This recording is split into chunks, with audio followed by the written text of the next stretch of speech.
السلام علیکم دوستو سب سے پہلے میرے چینل حافظ سہیل 675 کو سبسکرائب کر لیں اور بیل آئیکن کو دبا دیں تاکہ ہر نئی آنے والی ویڈیو سب سے پہلے آپ تک پہنچ سکے۔ ڈاکٹر اسرار احمد ایک پاکستانی معروف اسلامی محقق تھے جو پاکستان، بھارت، مشرق وسطیٰ اور امریکہ میں اپنا دائرہ اثر رکھتے تھے۔ وہ تنظیم اسلامی کے بانی تھے جو پاکستان میں نظام خلافت کے قیام کے خواہاں تھی۔ انہوں نے اسلام اور پاکستان پر تقریباً 60 کتابیں لکھی، جن میں سے 29 کا انگریزی سمیت کئی دیگر زبانوں میں ترجمہ کیا جا چکا ہے۔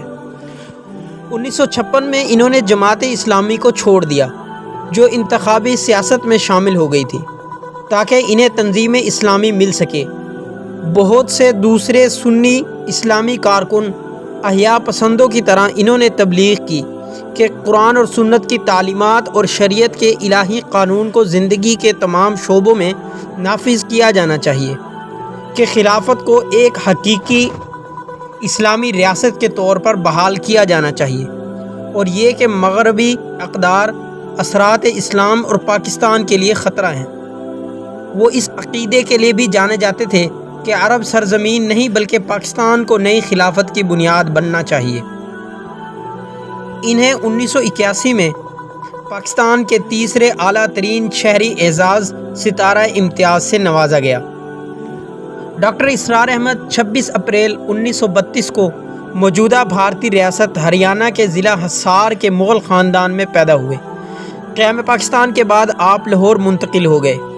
ایک مقامی ہائی اسکول سے فارغ التحصیل ہونے کے بعد 1950 میں کنگ ایڈورڈ میڈیکل یونیورسٹی میں تعلیم حاصل کرنے کے لیے لاہور چلے گئے۔ انہوں نے 1954 میں کنگ ایڈورڈ میڈیکل یونیورسٹی سے MBBS کی ڈگری حاصل کی اور طب کی مشق شروع کی۔ اس کے علاوہ انہوں نے 1965 میں کراچی یونیورسٹی سے اسلامک اسٹڈیز میں ماسٹر ڈگری حاصل کی۔ ڈاکٹر اسرار احمد نے تحریک آزادی میں مسلم اسٹوڈنٹس فیڈریشن کے لیے مختصر طور پر کام بھی کیا، اور 1947 میں پاکستان کی تشکیل کے بعد اسلامی جماعت طالبان کے لیے اور پھر 1950 میں ابو الاعلیٰ مودودی کی قیادت میں جماعت اسلامی میں شمولیت اختیار کی۔ انہوں نے پارٹی چھوڑ دی جب 1957 میں مؤخر الذکر نے اس یقین کے ساتھ انتخابی سیاست میں حصہ لینے کا انتخاب کیا کہ قومی سیاست میں شمولیت 1947 سے پہلے کے عرصے میں جماعت کے ذریعے اپنانے کی انقلابی طریقہ کار سے مطابقت نہیں رکھتی تھی۔ اسلام اور فلسفہ میں ان کی دلچسپی مزید بڑھ گئی، اور اس کے بعد وہ 1960 کی دہائی میں کراچی چلے گئے، جہاں انہوں نے اسلام کی تعلیم حاصل کرنے کے لیے کراچی یونیورسٹی میں داخلہ لیا۔ دوران تعلیم آپ اسلامی جمعیت طلبہ سے وابستہ رہے اور فعال کردار ادا کرتے رہے، ناظم الامور مقرر ہوئے۔ تعلیم سے فراغت کے بعد آپ نے جماعت اسلامی میں شمولیت اختیار کی، تاہم جماعت کے انتخابی سیاست اور فکری اختلافات کے باعث آپ نے اس سے علیحدگی اختیار کر لی اور اسلامی تحقیق کا سلسلہ شروع کر دیا۔ 1975 میں تنظیم اسلامی کی بنیاد رکھی، جس کے وہ بانی قائد مقرر ہوئے۔ 1981 میں آپ جنرل ضیاء الحق کی مجلس شورا کے بھی رکن رہے۔ حکومت پاکستان نے آپ کی خدمات کا اعتراف کرتے ہوئے اسی سال ستارہ امتیاز سے نوازا۔ آپ مروجہ انتخابی سیاست کے مخالف تھے اور خلافت راشدہ کے طرز عمل پر یقین رکھتے تھے۔ آپ اسلامی ممالک میں مغربی خصوصاً امریکی فوجی مداخلت کے سخت ناقد تھے۔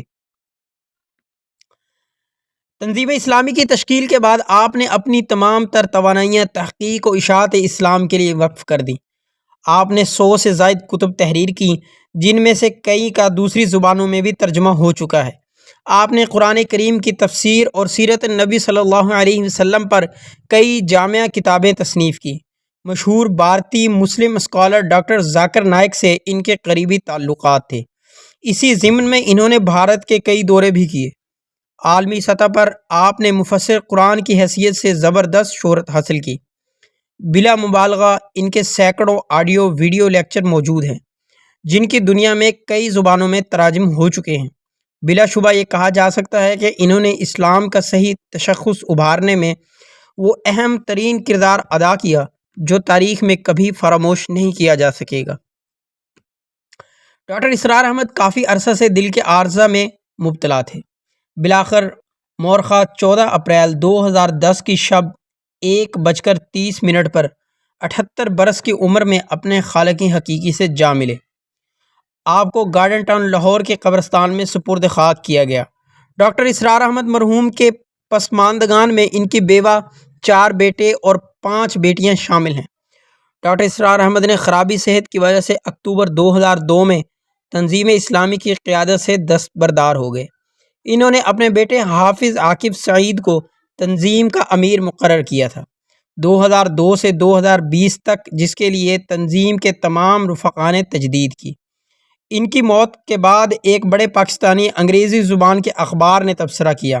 انجمن خدمول قرآن، تنظیم اسلامی اور تحریک خلافت جیسی متعدد تنظیموں کے بانی، ان کے پیروکار پاکستان، ہندوستان اور خلیجی ممالک میں، خاص طور پر سعودی عرب میں تھے۔ انہوں نے قرآن پر مبنی اسلامی فلسفے میں دلچسپی پیدا کرنے کی کوشش کی، جس میں تقریباً چار دہائیاں گزاریں۔ دوستو، آج ہماری ویڈیو آپ کو کیسی لگی؟ کمنٹ باکس میں اپنی رائے کا اظہار کریں۔ السلام۔